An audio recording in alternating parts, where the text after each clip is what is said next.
കണ്ടുകൊണ്ട് തന്നെയാണ് വന്നത്. അപ്പോൾ കണ്ടു കഴിഞ്ഞതിന് ശേഷം ഞാൻ ഫ്രഷ് ആയിട്ട് വീഡിയോ ഇടാന്ന് വിചാരിച്ചു. പക്ഷെ ഞാൻ വിചാരിച്ചു അതിന്റെ ഒരു ക്ലിപ്സ് എടുത്ത് വെച്ചിട്ട് അതനുസരിച്ച് അങ്ങ് വീഡിയോ ഇടാന്ന്. അത് നേരത്തെ ഞാൻ വീഡിയോ ഇട്ടിട്ടുണ്ട്. പക്ഷെ ഇപ്പൊ ഞാൻ അതിന്റെ ഒരു ഞാൻ ഡയറക്റ്റ് വന്നിട്ട് വീഡിയോ ഇടാനായിട്ട് വന്നതാണ്. അപ്പൊ നിങ്ങൾക്ക് ചാനൽ ഇഷ്ടപ്പെടുകയാണെങ്കിൽ എല്ലാവരും സബ്സ്ക്രൈബ് ചെയ്യുക, ലൈക്ക് ചെയ്യുക, കമന്റ് ചെയ്യുക. അപ്പൊ ഓക്കെ, അപ്പൊ ഇന്നത്തെ ടാസ്ക് കൂട്ടയടിയായിരുന്നു. കൂട്ടയടിയാണ്, എൻജോയ് ചെയ്തുള്ള കൂട്ടയടിയായിരുന്നു. എന്റെ ദൈവമേ, അടിയെന്ന് പറഞ്ഞാൽ ഇങ്ങനെ ഉണ്ട് അടി. നമ്മുടെ അനീഷിനെയൊക്കെ ഷാനവാസൊക്കെ എന്താ പറയുക പൂച്ചക്കുട്ടിനെയൊക്കെ എടുത്തെറിയുമല്ലോ, അതുപോലെ ഉടുപ്പിന്റെ കോളറിൽ പിടിച്ച് ഒച്ചയർ വെച്ചു കൊടുത്തു, തൂക്കിയെടുത്തെറിഞ്ഞു. അതേപോലെ തന്നെ ആര്യനെ ഭയങ്കര ഒരു രസമായിരുന്നു. എന്തെങ്കിലും ആദ്യം മുതൽ പറയാം. എന്തെങ്കിലും ടാസ്ക് എന്ന് പറഞ്ഞാൽ ആദ്യം ആക്ടിവിറ്റി ഏരിയയിൽ ഒരു മഡ് വെച്ചിട്ടുണ്ടായിരുന്നു, 2 സ്തൂപം വെച്ചിട്ടുണ്ടായിരുന്നു, അതിനകത്ത് കുറെ ഫ്ലാഗ്സ് ഉണ്ടായിരുന്നു. ആ 2 ടീമായിട്ട് തിരിയണം. ആ 2 ടീമായിട്ട് തിരിഞ്ഞതിന് ശേഷം ആ ഫ്ലാഗ് എടുത്തിട്ട് വന്നിട്ട് ആ മഡില് കുത്തി വെച്ചിട്ട്, കാരണം അതിർത്തി തിരിക്കൽ, നമ്മളുടെ മണ്ണ് നമ്മൾ സ്വന്തമാക്കുക എന്നുള്ളതാണ് ആ ഒരു ടാസ്കിൻ്റെത്. അപ്പൊ എന്തായാലും ആദ്യം തന്നെ ആദില ഓടി വന്ന് മണ്ണിലങ്ങ് കിടന്നു. മണ്ണിൽ കിടക്കണം, മണ്ണ് പിടിച്ച് ആദില മണ്ണ് പിടിച്ചു. എനിക്കൊന്ന് അവര് എല്ലാരും കൂടെ അങ്ങനെ ഒരു തീരുമാനം ഉണ്ടായിരുന്നു. ആദിലെന്നെ പിടിച്ചെടുത്ത് കളയാതിരിക്കാൻ വേണ്ടി അവളുടെ പുറത്ത് തന്നെ അനീഷും. കുറെ കഴിഞ്ഞപ്പം അനീഷിന്റെ പുറത്ത് പിന്നെ എല്ലാവരും കുതിരയുടെ പുറത്ത് ഇങ്ങനെ ഇരിക്കുന്നുണ്ടെങ്കിൽ റെന ഫാത്തിമ ഇരുന്ന് കുലുങ്ങുന്നുണ്ടായിരുന്നു. ഒരു രസമായിരുന്നു ഗൈസ് കാണാനായിട്ട്. അപ്പോൾ അതിന് മുമ്പുള്ള കാര്യങ്ങളായിരുന്നു രസം. നമ്മുടെ അനിമോളിന്റെ ഈ ടീമെന്ന് പറഞ്ഞു കഴിഞ്ഞാൽ ആര്യൻ, അക്ബർ, അനിമോള്, റെന ഫാത്തിമ, ആദില നൂറ, നിവിൻ, പിന്നെ ആരായിരുന്നു, ഇത്രയും പേരെ ഉള്ളായിരുന്നു തോന്നുന്നു ആ ടീമില്. പിന്നെ നമ്മുടെ അഭിലാഷ്, ഇത്രയും പേരായിരുന്നു ആ ടീമില്. ഇപ്പുറത്തെ ടീമില് ഷാനവാസ്, ശരത്ത്, അതുപോലെ നമ്മുടെ ഒനിയല്, രേണു സുധി, പിന്നെ നൂറ, സരിക, ശാരിക, പിന്നെ നമ്മുടെ ജിസേല്. അപ്പം അങ്ങനെ 16 പേര് 8. മറ്റേ ഇതിനകത്ത് 8 പറഞ്ഞില്ലേ? ആരെയാണ് മിസ് ചെയ്തത്? ആരെയും മിസ് ചെയ്തില്ലെന്നാ തോന്നുന്നത്. മിസ് ചെയ്തു. അപ്പം ഇത്രയും വരെയായിരുന്നു. സത്യം പറഞ്ഞു കഴിഞ്ഞാൽ നല്ല ഇവര് ഭയങ്കര ഇവര് ടാസ്ക് എന്താന്ന് ഇവർക്ക് കൃത്യമായിട്ട് മനസ്സിലായിരുന്നു. ഞാൻ തന്നെ സംശയിച്ചു എന്താണ് ഇവർ ചെയ്യുന്നത്. കാരണം ആദ്യം വന്നതിന് ഒരുത്തർ മണ്ണിൽ ഇങ്ങനെ കമന്ന് വീണപ്പം എന്തായാലും കമന്ന് വീണ ആൾക്കാരൊക്കെ അവിടെ തന്നെ കമന്ന് വീണ അവരെ പിടിച്ചു കളയാൻ വേണ്ടി മറ്റൊരു അതിന്റെ പുറത്ത് ഫടാന്നും പറഞ്ഞിട്ട് അട്ടി പോലെ കിടക്കുമായിരുന്നു. നമ്മുടെ അനിമോളുണ്ടല്ലോ, അനിമോള് കുറെ ഫ്ലാഗ് എടുത്തോണ്ട് വന്ന് ആദ്യം കുറച്ച് കിടന്ന് കുത്തിയൊക്കെ പിടിച്ച് നോക്കി, എല്ലാവരെയൊക്കെ പിടിക്കാനൊക്കെ നോക്കി. നെവിനും അതുപോലെ തന്നെ. എന്നിട്ട് അനിമോൾ എന്തോ ചെയ്തു, കുറെ ഫ്ലാഗ് എടുത്ത് ഉടുപ്പിന്റെ കീഴിലോട്ട് ഒളിച്ചു വെച്ചു. എന്നിട്ട് അകത്ത് ഒരു അവിടെ തന്നെ ഒരു റൂം ഉണ്ടല്ലോ, അതിനകത്തോട്ട് കയറി ഈ ഫ്ലാഗ് ഉടുപ്പിന്റെ കീഴിലോട്ട് വെച്ചിട്ട് ബിഗ് ബോസ് പറയുകയും ചെയ്തു ഇതൊക്കെ കുത്തി കയറുമെന്ന്. എന്നിട്ട് അതിനകത്ത് വെച്ചിട്ട് തിരിച്ചിറങ്ങുന്ന ക്യാമറ നോക്കി രസം. സത്യം പറഞ്ഞാൽ ഞാൻ ഭയങ്കര രസം ഉണ്ടായിരുന്നു കേട്ടോ. നമ്മൾ ചിരിച്ചു മരിച്ച്. എന്നിട്ട് പിന്നെ അത് കഴിഞ്ഞതിന് ശേഷം തിരിച്ച് ഇതിനുള്ളിൽ വെച്ചിരിക്കുമല്ലോ കുറെ ഫ്ലാഗ്. അവള് വിചാരിച്ചതുകൊണ്ടാണ് സത്യം പറഞ്ഞാൽ ടീം ജയിച്ചത്. ജിസേലിന്റെ ഫ്ലാഗ് കൊണ്ട് അതിന്റെ അടിയിൽ തന്നെ കിടക്കുക നമ്മൾ. പിന്നെ എന്നിട്ട് ജിസേലിന്റെ പുറത്ത് നൂറ, അതിന്റെ പുറത്ത് വേറെ ആരോ, പിന്നെ അതിന് കഴിഞ്ഞിട്ട് ശാരിക, പിന്നെ അത് കഴിഞ്ഞതിന് ശേഷം രേണുസുതി ഒരു പണിയും ചെയ്തില്ല. രേണുസുതി ആ മൂലയ്ക്ക് അവിടെ ജിസേലിന്റെ അടുത്തിരുന്ന് ഇങ്ങനെ കൈ കൊണ്ട് ജിസേലിന്റെ ഉള്ളിലോട്ട് കൈ വെച്ച് ഇങ്ങനെ അമർത്തുന്നു തന്നെ. ജിസേൽ ആദ്യം വിചാരിച്ചില്ല കൈ കൊണ്ട് പിടിക്കുമ്പോൾ ജിസേൽ വിചാരിച്ച് മറ്റേ ടീമുകാരൊന്നും പിടിച്ച് വലിച്ചെടുക്കുവാന്ന്. അപ്പൊ ജിസേൽ കടിക്കാൻ പോയിച്ചു. അത് തന്നെ ഇങ്ങനെ പറഞ്ഞുകൊണ്ട് നടക്കുന്നുണ്ടായിരുന്നു. എന്നിട്ട് രേണു അങ്ങ് എഴുന്നേറ്റ് മാറി അവിടെ നിൽക്കുന്നു. ഇത് എന്തിനാണ് ഈ കൊച്ചു പോയത് എന്ന് മനസ്സിലാവുന്നില്ല. ഫിസിക്കൽ ടാസ്ക് ആയാലും അത്യാവശ്യം പോയൊക്കെ പറ്റുന്നതിനെ കളി അല്ല, ഇത് പോവാതിരുന്ന ഭാഗ്യം. കാരണം ഫിസിക്കൽ ടാസ്കിന്റെ ഇടയ്ക്ക് കയറി ഇതിന്റെ കയ്യോ കാലോ വല്ല ഒടിഞ്ഞാനെ, അത് ഉറപ്പായിരുന്നു. കാരണം ഇവര് ഭയങ്കര സ്പിരിറ്റ് കളിക്കും. അവിടെ ഇനി കുറവുണ്ടോ കൂടുതലുണ്ടോ എന്നൊന്നും അറിയാം, ആരും ശ്രദ്ധിക്കത്തില്ല. അതുപോലെ തന്നെ നമ്മുടെ രണ ഫാത്തിമനെ എടുത്ത് രണ ഫാത്തിമയും നമ്മുടെ ശാരികയായിട്ട് ഗുസ്തി കൂടിയിട്ട് രണ ഫാത്തിമ എന്നും മറിഞ്ഞു വീണു. അതിന്റെ പുറത്തൊരു ശാരിക വീണു. ഞാൻ വിചാരിച്ച രണ ഫാത്തിമ എന്ന് പറഞ്ഞ കൊച്ചിന്ന് ചത്തുപോയിന്ന്. കാരണം അത്രമാത്രം ശാരിക വീണാനുള്ള അവസ്ഥ അറിയാലോ ഗൈസ്. എന്റെ അമ്മേ സത്യം, അതിന്റെ പുറത്തോട്ട് വീണു. അതിന്റെ പുറത്തോട്ട് അടുത്ത ആൾക്കാർ അക്ബർ, ഈശ്വര ആ കൊച്ചു എന്തായാലും എങ്ങനെയോ രക്ഷപ്പെട്ടു. സത്യം പറഞ്ഞു കഴിഞ്ഞാൽ എല്ലാത്തിനും നല്ല മുറിവും ചതവും ഒക്കെ പറ്റും. ഒടിഞ്ഞ എല്ലാവരുടെയും ഭാഗ്യത്തിനും. അഭിലാഷിന്റെ കഴുത്ത് എന്തോ ഉളുക്കിയിട്ടില്ല. അഭിലാഷ് ഇങ്ങനെ ഇരിപ്പുണ്ട്. നമുക്ക് അവരുടെ ഇഞ്ചുറി കൊണ്ട് ചിരിക്കല്ലോ. സത്യം പറഞ്ഞു കഴിഞ്ഞാൽ ചിരിച്ച് മരിച്ചു.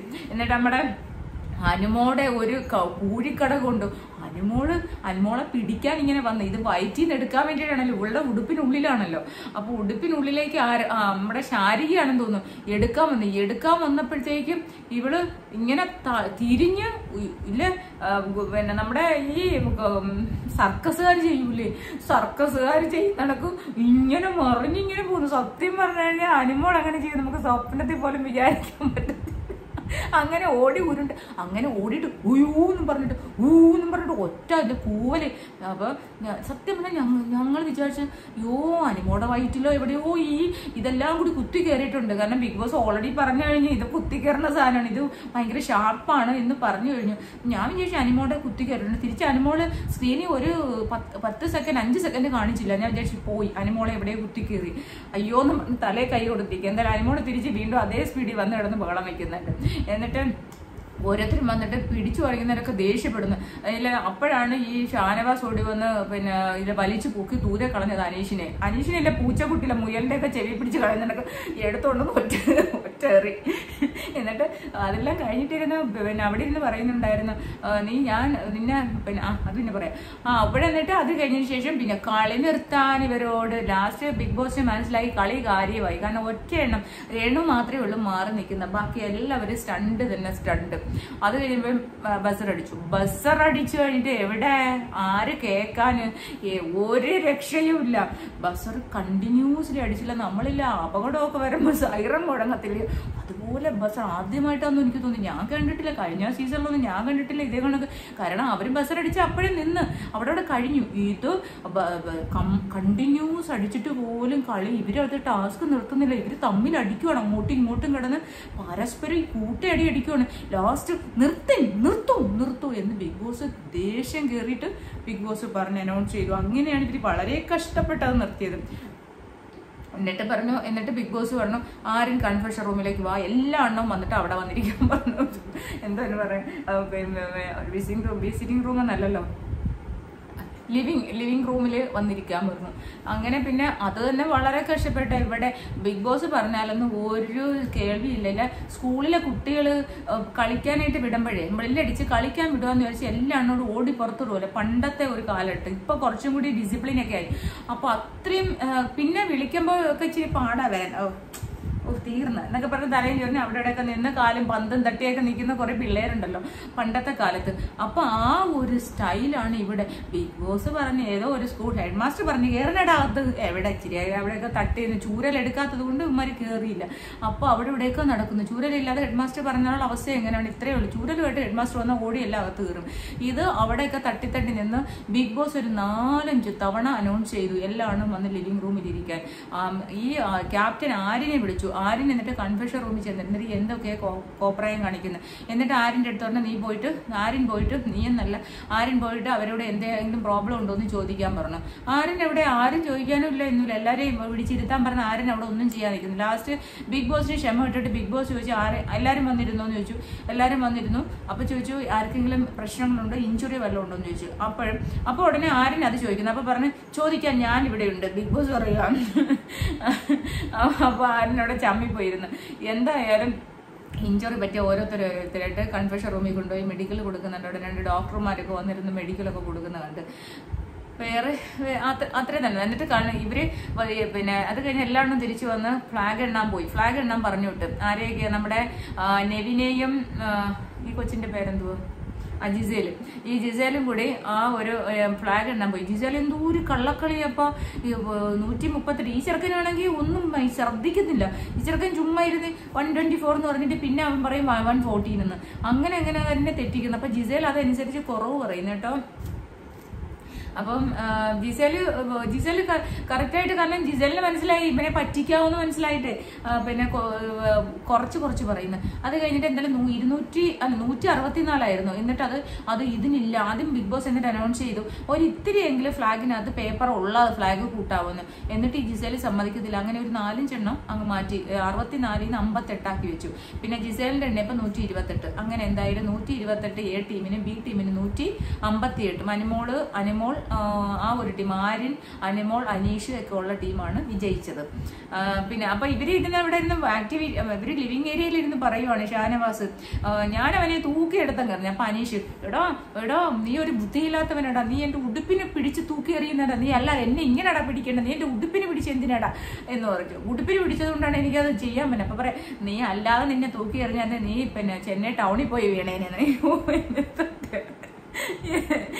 എന്തോ ഒക്കെയാണ് എന്റെ ദൈവമേ കേൾക്കുന്നത്. സത്യം പറഞ്ഞാൽ ഫിസിക്കൽ ടാസ്ക് രസമുണ്ടായിരുന്നു, ഇപ്പൊ അത് പറയാതിരിക്കാൻ പറ്റും. പക്ഷെ എല്ലാത്തിനും ഇഞ്ചുറി പറ്റിയെന്നുള്ളതാണ്. അനിമോൾക്ക് ഒഴിച്ചു, അനിമോൾക്കും അതേപോലെ തന്നെ രേണുസുതി പിന്നെ കളിച്ചില്ല, ജോലി ചെയ്യാതെ ഇരിക്കുന്ന രേണുസുതി പിന്നെ കളിച്ചില്ല, അവിടെ മാറിയുന്നത്.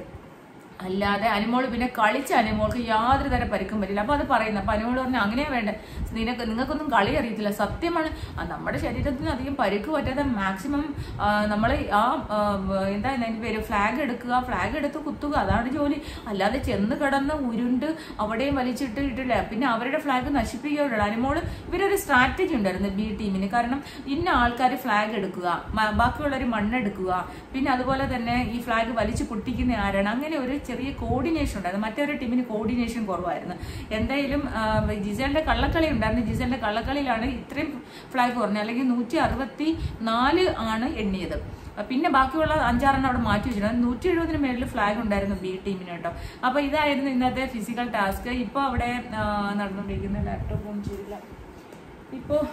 ഇപ്പൊ നമ്മുടെ പിന്നെ ഈ എന്തോ നമ്മുടെ ഫാമിലി കാര്യങ്ങളൊക്കെ പറയുമല്ലോ, അവരുടെ ലൈഫ് സ്റ്റോറി പറയുന്ന ഒരു ഇതാണ് നടക്കുന്നത്. ബിന്നി ചെയ്തതിന് ശേഷം പിന്നീട് നമ്മുടെ ശൈത്യ ചെയ്തു. അപ്പം പേഴ്സണൽ കാര്യങ്ങൾ പറയുകയാണ്.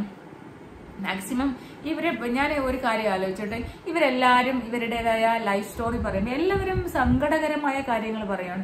ഇവരുടെ സന്തോഷകരമായ പോസിറ്റീവായിട്ടുള്ള കാര്യങ്ങൾ, ഹാപ്പിനെസ് ആയിട്ടുള്ള കാര്യങ്ങൾ പറയുക എന്നുള്ളത് അതായിരിക്കും എപ്പോഴും നമുക്ക് നല്ലത്. ഈ കരച്ചിൽ എല്ലാവരും എല്ലാ വർഷവും എല്ലാ സീസണിലും ഉള്ളതാണ്. കുറെ ആൾക്കാർ കുറെ സെന്റിമെന്റ് ആക്കാൻ വേണ്ടി നോക്കുന്നത്.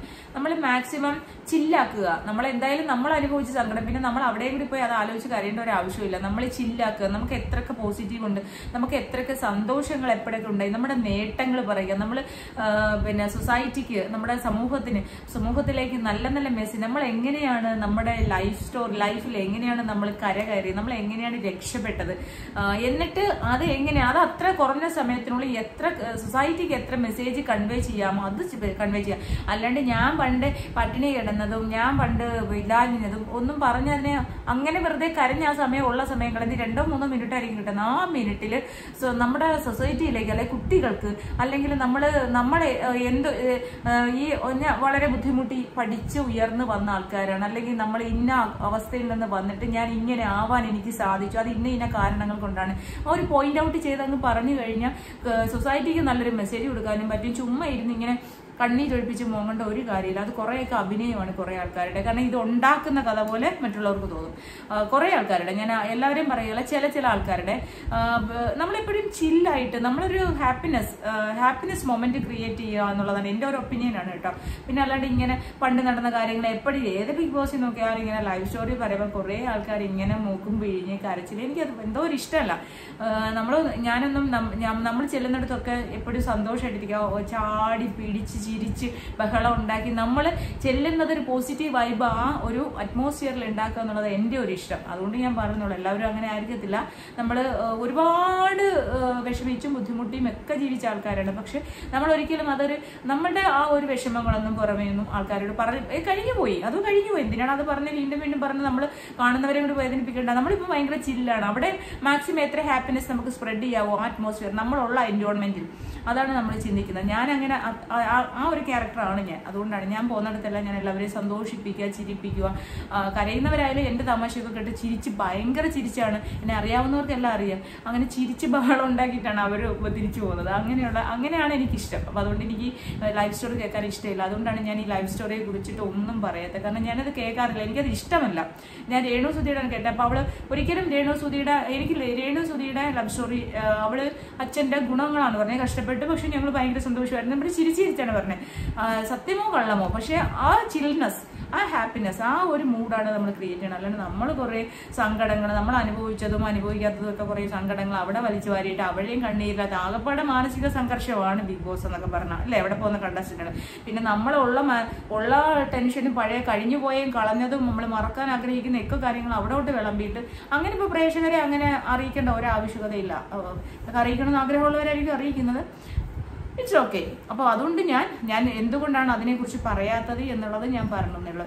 ഓക്കെ ഗൈസ്, അപ്പോൾ എല്ലാവരും എൻ്റെ ചാനൽ ഒന്ന് സബ്സ്ക്രൈബ് ചെയ്ത് സപ്പോർട്ട് ചെയ്യുക. പുതിയ റിവ്യൂസ് ആയിട്ട്, അടിപൊളി റിവ്യൂസ് ആയിട്ട് വരുന്നതായിരിക്കും. അപ്പോൾ നമുക്ക് നാളെ കാണാം. ഇനി